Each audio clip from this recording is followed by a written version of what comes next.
fun. I like to speak. We all love the Lord. We know why we're here. We're here for a Prime Conference. And so it's amazing to be here with you. I was here last year. So I had a great time last year. This is a different capacity because I won't necessarily be preaching right now, but I'm going to be teaching, and let's just interact and have some fun together, okay? Today. Just a little bit about me. So you're like, what in the world? Why is she even here? Right? Like I said, I'm a capacity building strategist. So what that means is that I help people identify where they are and where it is they're trying to go. Sometimes, like when we come to conferences, we're looking for something. That's just the truth of the matter. You don't pay your money to come to a conference and you're not looking for something. You're hoping that something is going to be said, that something is going to be done that's going to cause you to then turn around and make a change in your life and the way that you do things. And so I know that sometimes as speakers, we just get to speak and we don't really get to hear what people think about what it is that we have said. So if you all would just allow me a little bit, I just want to speak to the speakers that we've had already this morning and just let you both know that you have impacted me today. As a speaker, sometimes we just don't know what the feedback is. And that's why I was speaking to you in your session, because I was like, wow, what we don't understand is that we're waiting to respond to something. And the Bible tells us that the world is waiting on us. Yes. Like the world is waiting for the son. Like we're supposed to be the ones that are making the change, and then we are the ones waiting for a change to happen and respond to it. We are waiting for the world to tell us what's acceptable in school. We are waiting for the world to tell us what's acceptable in marriage. How should you raise your children? As opposed to being the voice for everyone to know, well, how should I? Because our kids act the best. Right. Let's just be honest. Can we be honest? Like we have Christians seeking others to teach them how to raise their kids because their kids tend to act better than yours. And you're supposed to be the one that's praying for your child and leading your child to this next level. And so could it be that the church is waiting on the world because the church is not taking the lead enough to know how to run their own homes? And so now we find ourselves envious of people that don't even serve our God because they seem to be doing things in a way that we wish we could do it in. So I don't know how to run the church business, and I'm just going to try to run the church business the way my cousin runs the club business because they make money. And the church can't even collect the offering for the building fund. So how am I to do this? And so we find ourselves as leaders not really feeling like leaders because we haven't had anybody to really lead. Right. And we're just trying to figure this thing out. Right? And so today, just having this whole conference in the first place that just says take the lead, I today want to stand and talk to the individuals that say there's a reason why I haven't taken the lead. You say that, you know, we come to conference and we're excited. Woo! Take the lead, yeah! What is that? You know, like, what does that look like for me? You know, I see that for you because you're speaking, so that must mean that you're already a leader, you know.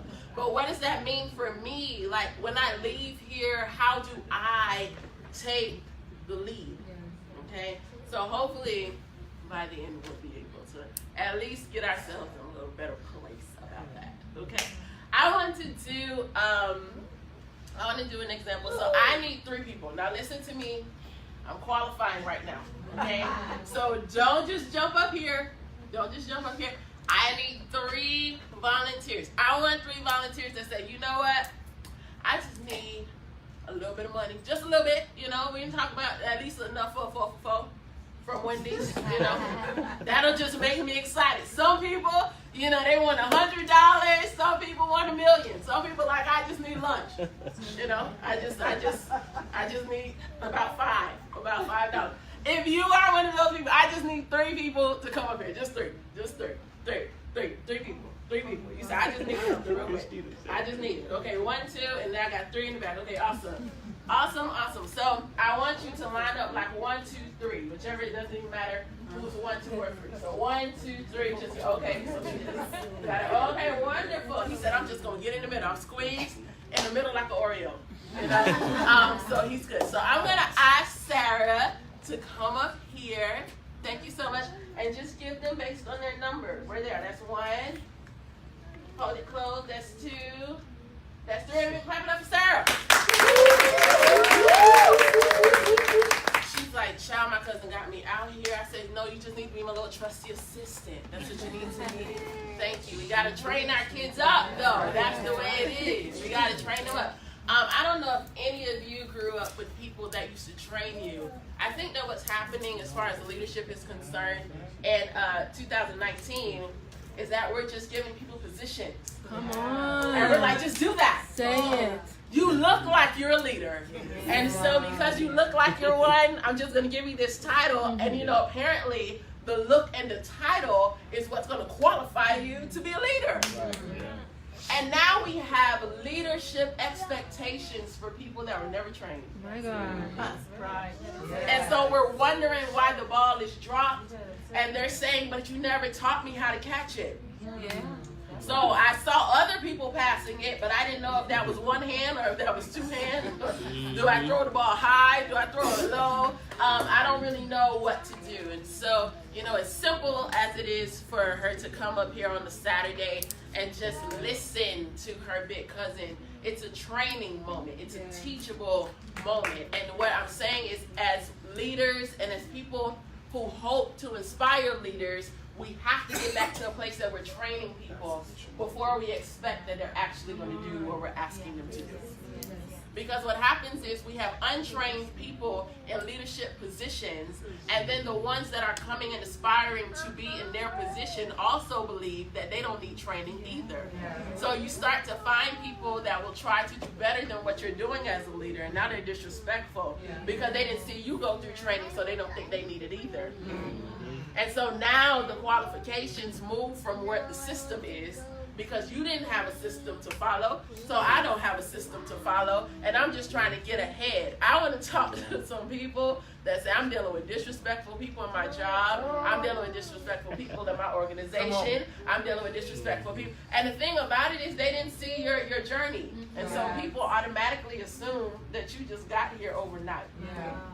Your kids think that you became a parent overnight, that grandma and granddaddy did nothing to you. You never were on punishment, so how dare you try to punish me? You just lived your life however you wanted to. I don't think that's how it worked. I think that all of us had to go through something to get where we are. But if we don't share that with people, they will think it happened overnight. If you don't share with individuals, we talked about this earlier, that's why the speakers are amazing. Because we talked about that. If you never say, I was afraid, people will think that fear is their enemy. And something must be wrong with me because I don't think I'm good enough. Because you always knew that you were good enough. Because you let people think that you always thought that way. And let people know I was insecure and I was afraid and I didn't want to be the pastor's wife. I didn't know it was in my cards. I just didn't know, and he threw it on me. But he gave me the grace to sustain me.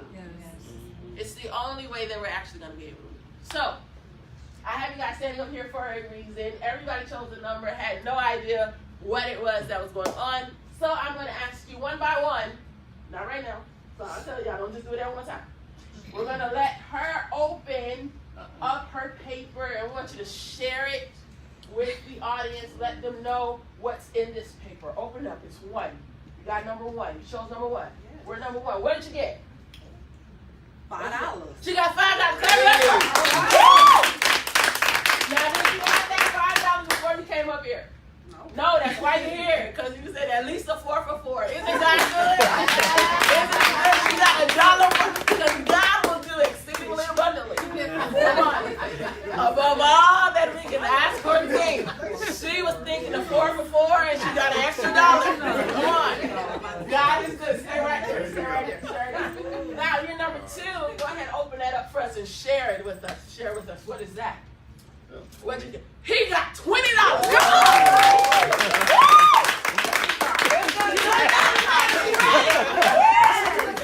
She said, "Oh, glory to God." And I got listen. Now she got excitement. Now if you're gonna be number 3, just go ahead and just say thank you, Jesus. Because when we first got up here, she was actually gonna be number 2. She was. Right? And she was like, "Oh no, I think I'm gonna go over. And he came up here, you know, that Oreo feeling. He said, I'm right here in the middle. Right? But he's glad he didn't get to that first part, right? Right? Sometimes we think we want to be first. Right? Yeah. Because first is the one that's going to get the best thing. Right? How many of y'all know that sometimes you're the first one and you feel like, what did I get? Sister, I know you, know, I'm like, she's like, man, he could have came. I could have just let him get it. I could have just been in the middle. I could have done that. I was up here first. You know, I could have moved, and then he came up here and he got in the middle, and now he got $20 and I got $5. Sometimes as the first, you do feel like you got gypped. Because you were the one that had to go through everything. Right. Come on, first show. Anybody the first show?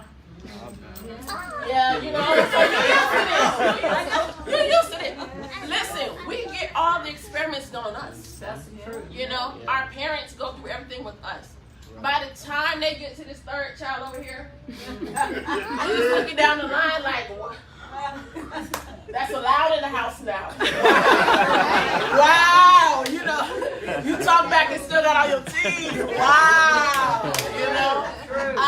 And so they expect for us to be the leaders because we're the first ones. But sometimes, as the first one, you do feel like, man, like I done all this, and what do I have to show for this? You still have a 4 for 4, sis. Be encouraged. Here we go. Last one. Now, at least you excited. You just want to rub it a little bit or something. You just anticipating. Okay, go ahead. You said a prayer too? Go ahead. What you got? What you got? $10.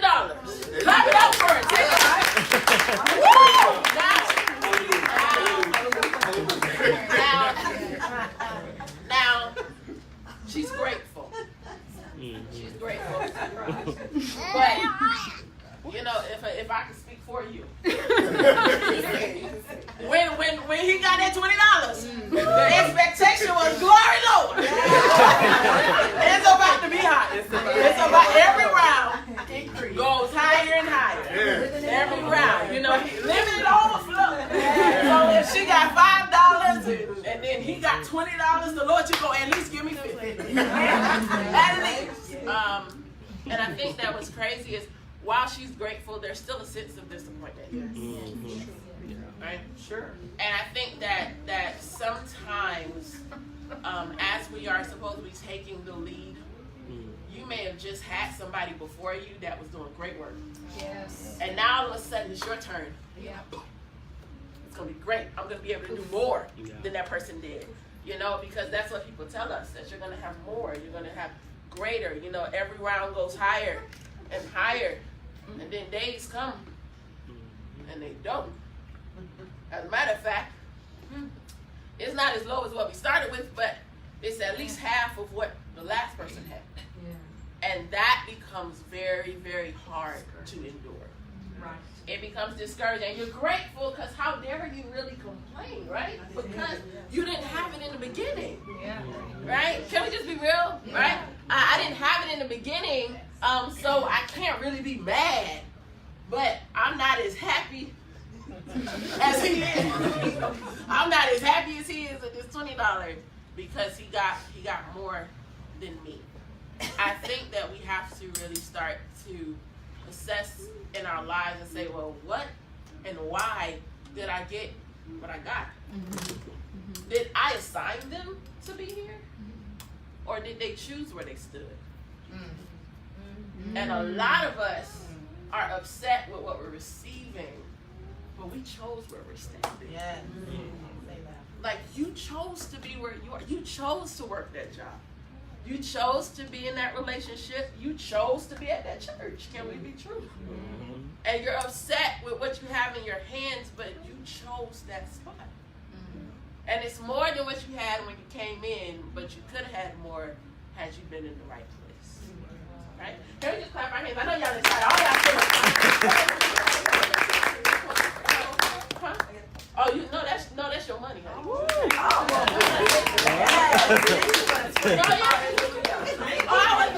It ain't yours, huh? Yeah, no. She like, well, do I get to keep it? Do I get to keep it? No, that's not. That's what you all got. in the Bible, we have a very similar story that happens, right? It's Matthew 25 for those that need to go and read. You know, I believe in helping people be accountable for the word. Go and read the Bible. It's Matthew 25. You can start around the 13th verse. But I am going to give you Genevieve Carvil-Harris rendition of what just happened. Very similar to what you saw, but not really. Okay? So there is a gentleman. He decides he's got to go travel. And he says, I am going to divvy up these talents. If you read in NIV, it says bags of gold. I like bags of gold more. But talents, you know, works too. Works fine. And so he gives his 3 servants these talents. The Bible says to one he gives 5, to the other he gives 2, to the last one he gives 1. But this is important to me because the Bible says comma. You know, grammar is good. You know, I know we don't really like English class, but grammar is still good in 2019. There's a comma. It says according to their ability. And I think that one of the biggest things that we don't know, which just brings me to like the first thing that I want to say is you have to know what your capacity is. Because sometimes you're looking at the person that got the 5 or you're looking at the one that got the 2 and you're like, but I only got 1. But the comma said that it was according to their ability. So you can have the desire to be a 5, 5-bag person, but if God knows that you only have the ability to have 1, then you need to deal with that 1 well. That's right. Right? We're gonna get there, but we need to just deal with like what is your actual capacity, because some people want jobs they just can't have. If you're not a good people person, no, we don't want you on hospitality. Sorry, we don't. I understand everybody's gonna see you and you're gonna see everybody, but if you can't manage that, no, that's not what we're gonna give you. You know, if you are the one that can't really sing, you know, you have the shower ability, hallelujah. Bless your bathroom. Bless your soaps. Some of us just need to stay on soap and scrub ministry. Right there in your bathroom. But when it comes time to get to your church and lead praise and worship, there is, like she was saying, there's an air. God inhabits the praises of his people. And when we get to a point that we have become the spectacle and we've become a distraction, God can't do what he wants to do because you're so bent on everybody seeing you. Leadership has nothing to do with where you're placed. You can be a leader from the background where nobody sees you, but they can see your work because of what's coming out. Some of us want to be seen on the front cover, but you don't have enough work ethic to make anything better. What is your capacity? How are you able to help the next person go to the level that they're supposed to be going to? The reason why we have pastors and the reason why we have leaders and the reason why we have preachers is because these are people that have taken on the weight, right, to get before God on what it is that he wants you to actually hear. Do you think that before your pastor comes up to preach that all they're thinking about is themselves? A real man or woman of God has humbled themselves and said, listen, Lord, they can't see me because I'm too flawed and I will mess this thing up if you leave it up to me. I need to move out of the way so that they can only see you. Like my godfather used to say, like our role as pastors, as leaders, is supposed to be to say, hey, to get the people's attention and then to duck so that the only person that they see is God. That's your purpose. That's what you're supposed to be doing. As a leader of a company, of a brand, of a business, like you better know what your capacity is, because if you don't, you will let people put things on you that you are not able to actually sustain, and you will fail. And sometimes you're failing at things not because you can't handle it, but because you allow somebody to put something on you that you really just can't do. It's okay to say no. Everybody say no. No, say it for real, because I know that's not how y'all say it. Say no. Sometimes you just got to tell people, no, I'm sorry. I can't do it today. It's not that I can't help you. I can't help you right now. That's right. Because real leadership is identifying what my capacity is, so that I'm not committing to something and now I have to underproduce because I said I was able to do more than I could because it looked good for me to say that. As a leader, we lead in speech and we lead in thought first because the actions follow. After that, if you tell someone, hey, I'm going to be there for you, they're expecting that you're going to be there. Let your yay be yay and your nay be nay. They're expecting. If you told your pastor, yes, I can serve on this committee. Yes, I can serve on this board. Yes, I can do that. And now you don't show up because your family thinks that you're an ATM and your family thinks that you're supposed to babysit everybody's kids. And your family thinks that you're supposed to be the chef of the house. And your family thinks that you're supposed to be this. Now you've just like overcommitted. And there's no way for you to actually make those performances. You can't do everything. You're one person. Yes? So know your capacity. Everybody say, know your capacity. Know your capacity. Okay, good. Now, once you do know your capacity, listen. Okay. You actually have to be faithful. And I know that that's a hard thing to say in 2019 when people can have multiple relationships in this school. Okay. You know, people are like, yeah, you know, we just have situationships, you know, and situationships means, you know, that he's my man on Monday and, you know, Wednesday and Friday, and that he's somebody else's man Tuesday, Wednesday, Saturday, and then we all go to church together on Sunday, and then we just start all over again. And so trying to get our generation to understand faithfulness and commitment and dedication when almost everybody is trying to get you away out of that is a hard principle sometimes to teach. But in this same story, what happens is that we have the person that has the 5, goes and works, they work that thing. Say work that thing. Right. Like they work that. What they were able to do, they took the 5 and they came back and now they got 10. So that's double. Okay, awesome. We whoop, whoop, okay. And then the one that had 2 took it, went out, and then they worked that thing. Say work that thing. Okay, so they worked that thing, and then after they work it, they get double. So we got double. Okay, so we got 1. Right? All you had said you had 1 job. Literally, you only had 1. He had one. Okay. So he has the 1. The Bible says that he hid it. He dug a hole. It wasn't even like he just was like he put it in the shed. You know, no, he dug a hole, and the Bible says that he buried it. Right. What's interesting about burying things is that if you hide it, some of y'all have children. You can hide things. And your kids, I don't know, they have like a radar or something. Oh my God. I know that I am not a parent as of yet, you know, biologically. But when I have little people around me, they always find, you be like, where did you get that? Like, how did you find it? They have some sort of radar that sends them to all the stuff that you get in. You understand? And so to hide something is one thing. To bury it is something different. Because somebody could be in the exact space where you place it and don't see it. Like if it's buried, you understand? Because you dug up something, you put it in there, you covered it. Some of us have things that God has given us that if your best friend don't know you can do that. Like they're right, like your husband, your wife don't know you can do that. Like because you just dug up something. You're like, man, I don't want nobody to know I can sing. I don't want nobody to know I can preach. I don't want nobody to know I can write. I don't want nobody to know I can do any of this stuff. Just bury it. I don't want to deal with it. Too much pressure. I don't want to deal with it, so because I don't want to deal with it, I'm just going to bury it, and that's why your pastor don't know that you really should be a leader. Because you said, no, that leadership stuff, no, not for me. So then you just bury it, and so now nobody can find it because you're the only one that knows where to find it. Nobody can find it because it's not just hidden in plain sight. Somebody would literally have to start digging into who you actually are to find this thing. Right? And so now he comes back home and he's like, all right, let me hear these reports. Okay.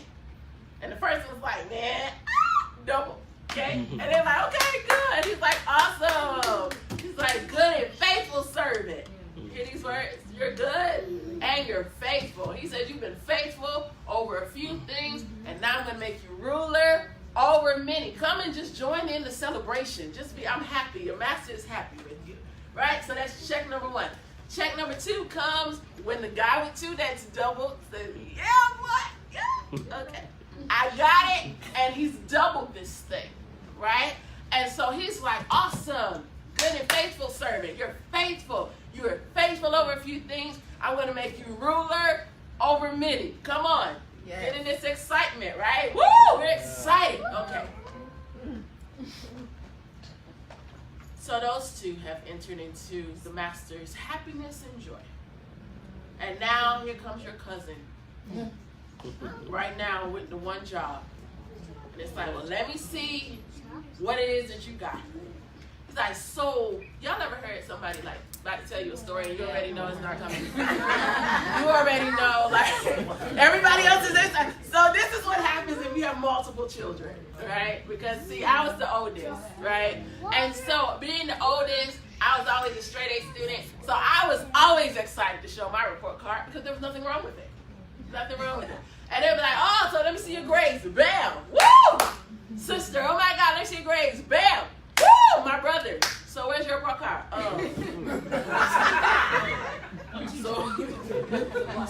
So what happened? Like everybody else class got their report cards today. But my teacher was sick.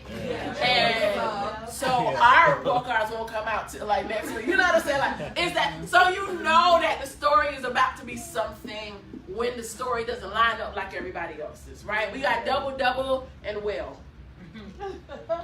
Well, what happened was, see, I know, and I'm not even making this up. This is the Bible. I can't make this up if I want to. He's like, well, you know, I know that you're a good man.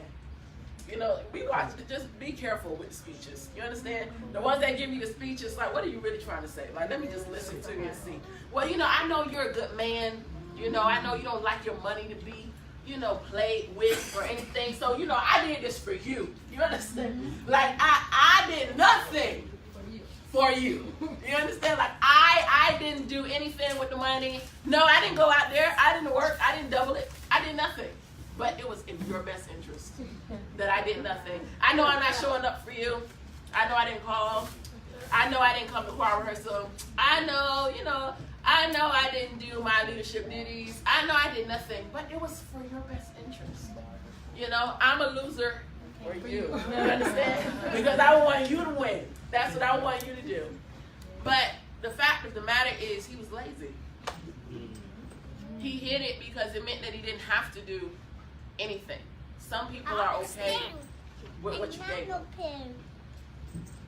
That's what I'm saying. We have to check what we're expecting from people because some people are just fine with the one. He was fine, Pastor. I got one. Come on. That's more than some people. And some of us do that, right? We're like, oh no, I don't have to work too hard. I don't have to do too much. You know, I'm not going to take the lead. See, these other people had the initiative to say, let me go make more. Yeah, I got 5, and that's what my capacity said, but I feel like there's more in me. I feel like there's more in me. I'm going to reach for a little bit more. And then the one that had 2 said, okay, well, I may not be at the 5 level, but, you know, I got my 2, and I'm going to be faithful with my 2, and I'm just going to work what I have, and I'm going to work on my have. And one was like, y'all doing too much, actually. I mean, I got 1. Woo! You know, and I'm just going to give him back the 1. I mean, at least I didn't lose it. And I feel like a lot of us, you know, have been in this place where you say, I mean, at least I didn't fail. Right? Like, at least I didn't lose it. I mean, I didn't get nothing. But I didn't lose anything either. And isn't that better that I didn't lose anything? Because that would really be a problem because, oh my God, I wouldn't know what to do. Right? So a lot of us operate in that place. But the only people that were able to get more were the ones that were faithful with what they had. Right. And how are you going to be faithful with what you have if you don't allow that thing to be tested? I told somebody before, I was like, you know, people are hiding and they're running away from success. And I told, in my clarity call, I told my clarity call followers, I said, you know, if you're allergic to failure, you will never taste success. Mm-hmm. Because it's in there. Mm-hmm. You can't get away from it. It's like, you know, I know a lot of people are vegan now and they're trying to find a lot of ways, you know, not to have flour and things. So you may have a flourless cake or you may have something like that. But let me tell you something. You can't get away. It's like having chocolate cake without chocolate. Right. You'll be like, what? This is not. If you eat chocolate cake and there's no chocolate in the cake, it's not chocolate cake, brother. It's another cake. It's just another. Name it something else. Okay? It's not just call it brown cake. You understand? But it's not chocolate cake if there's no chocolate in it. And you will not have success if there's no failure in it. You have to fail in order to win. Ask anybody. Ask any pastor. Ask any teacher. Ask any policeman. Ask any parent. Did you always get it right? No. So why is it that you're trying to get everything right in your life right now? You're not going to get it. If you are going to take the lead, you are going to fail. Take that. It's okay.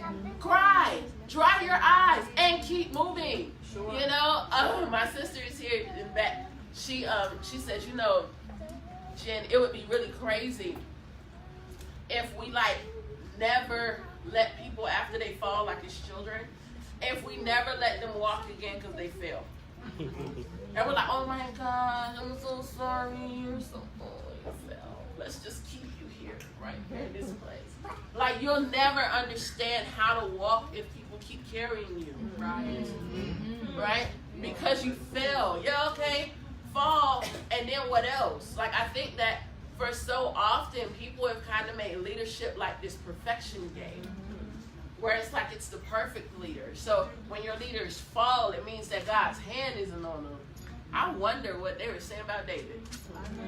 But Lord have mercy, it just seemed like every single time David could have a victory or something else going on. You know what I'm saying? It's like, David, come on, man, again. Like, you tripping right now. Like, you tripping. But I think that God knew and the people knew that God's hand was on David. And so as much as they may have been hating on David, they weren't going to try him too much because they knew that God had his hand on him.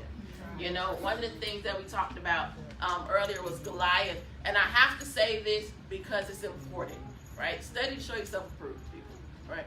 It's the word of God. One of the things that God showed me about that story, Pastor, was that everybody was afraid of Goliath. But as you start to read that story, the Bible says that they led Goliath down to the valley. David ran down to the valley. But Goliath had to be led down to the valley. And I had to do some research on that thing because I was trying to understand what was that about. And apparently, even with his growth and his size and everything that was going on with Goliath, like he had like some medical issues is what we're finding now. Right. And that because of his height and because of his body structure, that everybody thought he was stronger when really he had to be led down there because his sight might have been off based on what it is that they're saying that he might have had like medically wrong with him. And it also could be a reason as to why he's speaking in plural to one David. I know that kind of went over somebody here, but that's okay. What I'm saying is just study some more, right? But what I'm saying is that what you're up against is afraid of you. Sure. That's what and that's why it's so loud. Y'all ever, I know some of y'all went to school, you know, and the ones that talked all the time, they were the ones that really couldn't fight. You understand? What they were hoping was that they would give you enough speech that you would think, let me just back down. Oh, you're a little crazy. That's what you just said. Oh, you know? And that you would back down from them. But it was the silent ones that you had to watch out for in school. The ones that weren't talking, that just used to let you talk and be like, yeah? Bet. One word. Just bet. You be like, that person just, yeah. And I'm going to do this to you after school. I'm going to do this. And they was like, bet. So you always had to be concerned with the people that didn't have to say anything. And that's what she was preaching to us earlier, right? The Goliaths of the world are yelling, saying what they're going to do. Saying what they're going to do. Oh, no, you can't do this. Oh, no, you won't be this. Oh, no, you won't. Oh, no, you won't. Oh, no, you can't. Oh, no, you won't. And I want you to start saying, bet. You ain't got to watch me watch God. I promise you. I promise you, God is going to be the one that gets the glory, that gets the victory out of this thing. You don't even have to worry. Oh, you look like you don't have nobody fighting for you. He just came and told you that there was 40 people coming after one man and God sent 470. Why? Because he was like, bet. That's what y'all doing? Y'all conspiring against me? Wow. You know, but it's the idea that you just have to understand that if God before you, and not just because we're at Take the Lead conference, but because it is what it is, you are a child of the King, right? And if God before you, who in the world can really be against you? But last but not least, I just want to say this, that we get reasoning, right? In his explanation, this last guy. See, because they in the party. This one's still trying to explain his case. You know, they always got long stories. It's never like a sentence. It's like a bunch of things. But what he says is, he says, I was afraid. And fear is that you have to, I tell people, you know, be like, oh yeah, I'm fearless, right? Okay. Sometimes you're just not in that place, and I just want to talk to some people that's like, I can't tell you I'm fearless. But what I will say is that after I leave this conference and have all this good word, that I will fear less. Yes. Right? Like I'm not gonna let it get me to a place that is paralyzing and it's crippling to me. Like I don't have it in me yet, Pastor, where I can just be like, yeah, I got this.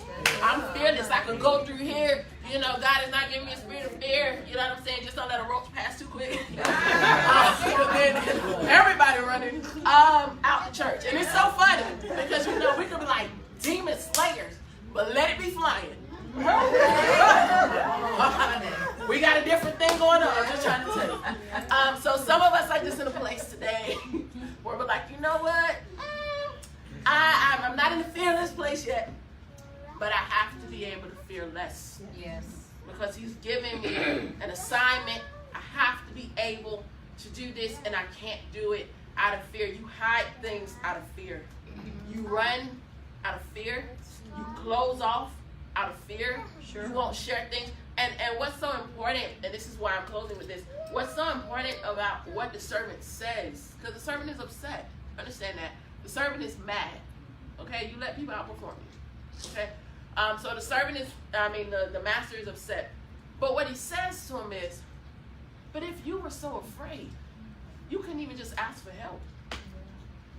You can go ask the bank to help you so that at least they could get a return on my money.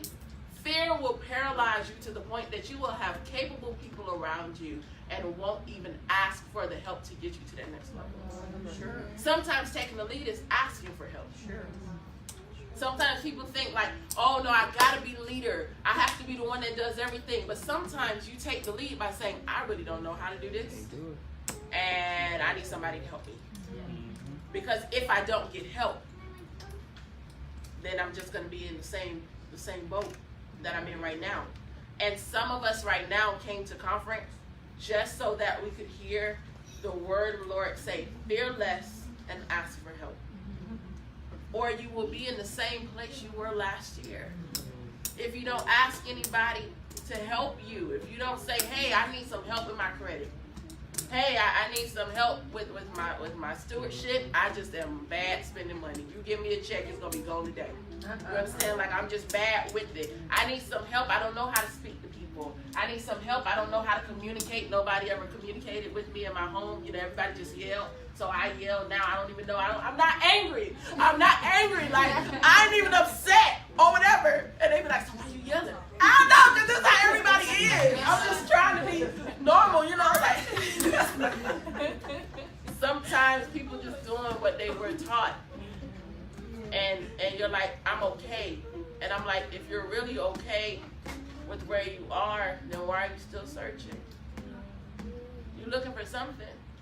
Because you're not fully where you know you're supposed to be. So take the lead in your life by saying, I can't do it by myself. I need some help. And prayer is wonderful, but God has instructed for you to have people around you that can really help guide you. But you can't act like you're so perfect and you're the perfect leader and you don't need help and then wonder why nobody will help you. Y'all don't have people like that? They're like, nobody asked me, was I okay? Well, you look like you happy to me. All your friends look like you happy. I'm the one needing prayer, so I didn't think, to call you. But that's the way that it is. And so, like I said, know your capacity. Be faithful with what you have, man. And when you don't know what to do, ask. That's okay. Be a leader and ask. The last question that I have for you all, and I just pray that it just like rests in your spirit and that you just work. It's not a question that you just answer today. It's a question that you should always be asking yourself. And it's a question that you should always be working towards the answer. And that question is, why will people be grateful that you lived? Why? Because that will help you. It really will. It'll help you in your life. It'll help you in the way that you walk, the way that you talk. Like, why will people be grateful that I lived? You have people like Martin Luther King, and you have people like Gandhi, and you have people like Mother Teresa, and you have people like Princess Diana, some of which live long lives, and some of which we just think lives are taken far too quickly from us. But what we can all say is that we are grateful that those people lived their lives, because they showed us something that we didn't even think was possible. They showed us a more peaceful way to deal with things. They showed us how to communicate. They showed us that people could be good people and move forward and advance the kingdom. Like, they showed us that. So why will people be grateful that you lived? And that's how you should lead your life. Yeah? Amen. Thank you.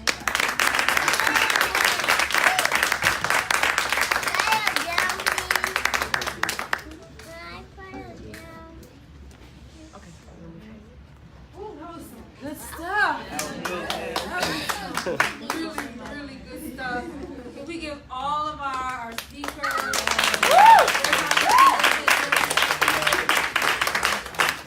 Listen, every year I come back and I'm like, this is for me. I hate to be selfish, but this is for me. And we're gonna get ready to take a break so you guys can go off and have lunch, and we'll come back with the second half of the conference, and we have our prime view that's later on. But I just want to say, I think the resounding message that we heard today is that failure is not fatal. Right. It's not the end. Right. It's not like, in fact, Genevieve even mentioned like success, failure is a part of success. It's something you have to go through and experience. So before we close out this session, I do want us to close out in prayer. But maybe you are feeling like you're failing right now. And to me, that's good news. That's good news. If you're feeling like, man, this is, because the God that we serve, He's not going to put you in this place to leave you there. He's not going to give you this experience for nothing. It's to teach you something. It's to grow you. It's to something. He's going to use this in some way in your life. So whatever you may be experiencing in your personal life, and you may feel like you have failed right now, you feel like maybe you have failed in your relationships, you may feel like you have failed in your marriage, you may feel like you have failed in your family, you feel you, whatever it may be, I can go on and on and on and on. You feel like you failed yourself, you disappointed yourself. It's not the end. That's not how the story ends. So I just want to encourage you that this word is for us. I mean, I can think of some things that I'm like, man, I think I failed at that. I think I failed at that. But God is so gracious. Yes. But God is so gracious that He brought us here today. He brought me here today specifically to tell me that even though you feel like you failed, and even though you may have failed, there is something in that. There's a lesson in there. This is not the end. It's not the end. Isn't that awesome of our God? Yes. Isn't that awesome of Him to just bring us here to encourage us and to just talk to us and to let us know that even though we feel like we failed and we just are, we can't move. We can't even mobilize. Like the illustration, like because of our past failures. Like if I do anything, everybody's gonna think about how I have failed in the past. Yeah. Everybody's gonna think about what I've done and how terrible that is. And God is saying to us today that is a part of your story. That is a part of your testimony. Everything that you have experienced, every failure, even if you brought it on your own self, even if you put your own self in that position, in that space, God is saying, I'm still going to take that and use it for something good. Stand with me. This is some awesome stuff, guys. Oh my God. Oh my God. Oh my God.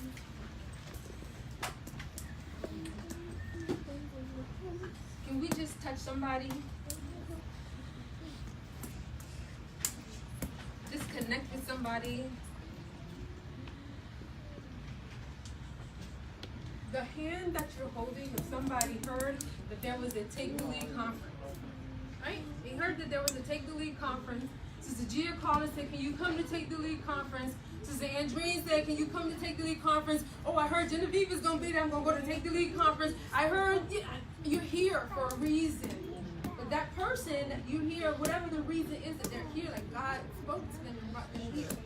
So I want you to intercede on their behalf so that God would minister to them no matter what way they feel like they have failed, that they can still take a step forward. They don't have to just stay in the place where they are. They can just move forward and allow God to do something wonderful and miraculous, something awesome and amazing, something genuine and something great. They can allow Him. They can just allow Him. Just let that resonate with you. You can allow Him. Right? You can allow Him. No matter where you find yourself, no matter how terrible it seems, you can allow Him to do it for you. So I could do this prayer, but I want you to go to God on behalf of the person whose hand you're holding. Father God, we just thank you so much. Magnify you, Lord. Thank you for bringing us here. God, I thank you, Lord God, for my sister whose hand I'm holding. God, you know everything. God, you know the secret lies of your heart. God, you know what else knows about her. Father God, you know the things, Lord God, that she confides in you. Lord God, I thank you, Lord God, that you are her confidant. I thank you that she can go to you. But God, I pray right now, Lord God, that you would just continue to speak to her. I pray that you continue to encourage her. I pray that you continue to empower her. God, I cancel out the voice of the enemy that tells her that she cannot move forward. The voice of the enemy that tries to hinder her and come against it in the name of Jesus. God, encourage her, speak life, Lord God. Father, you have called her, God, to do something great. That's what we're here. Each and every one of us has a calling and a purpose. And God, I pray, Lord God, that purpose would become real. Father, I pray, Lord God, that purpose, Lord God, would just begin to grow inside of her, Lord God, that she has no other choice but to step out, Lord God. You want her to do what you have called her. God, I thank you, Lord God, for every experience, God, no matter how bad or how terrible or how, I thank you for every experience, God, because I know those experiences that she went through and for her. You use her. I give you thanks. I thank you for every person. I thank you for not right to us off the wheel of God. Break us up high and put us out. We give you glory right now. There's a place may not feel good, but God, but we know that you have the ability to do everything great in this life. So allow us to see the greatness that's already in us, oh God. And get rid of everything that tells us that we're not good, oh God. Allow us to run towards our destiny in Jesus' name.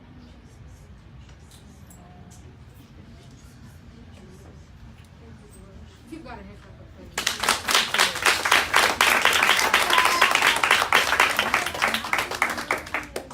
We're going to take half an hour, so you can, lunches on your own. There are lots of locations close by, but I want you to come back, because we have a lot of more good stuff coming. Christina's going to be back with us for our next Breakout session. Minister Andreen is going to be speaking to us for our next Breakout session. Karen. Carrie, our next breakout session. You could have waved. I was just so those are 3 for the afternoon, and then of course we have our talk show. Before we leave, I'm going to do a quick giveaway, a couple of giveaways. We have shirts in the back for sale for $10. Patrice is here. She's the author of The Father's Love Revealed, and she has books that are on sale, so please check her table out while you're having your lunch. So I'm going to ask Genevieve to give us a question for our first giveaway. Can you think of something you want to give away? Something. Somebody. What's the question? I don't know. How many men? I can't feel.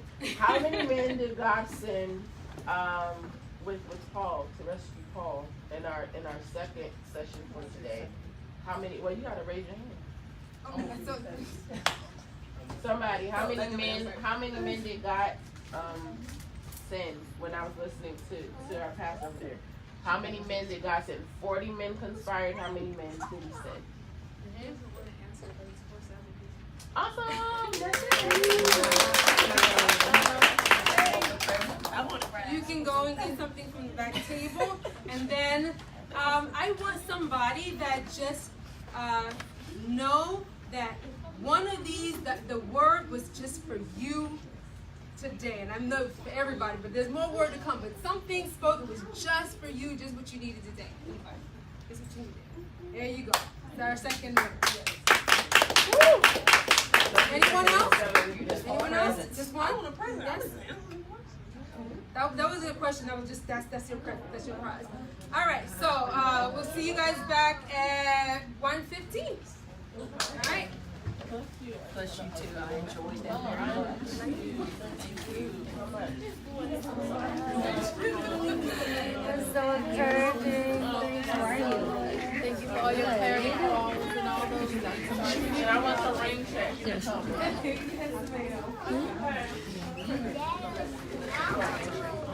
Hey, gorgeous. I'm tired.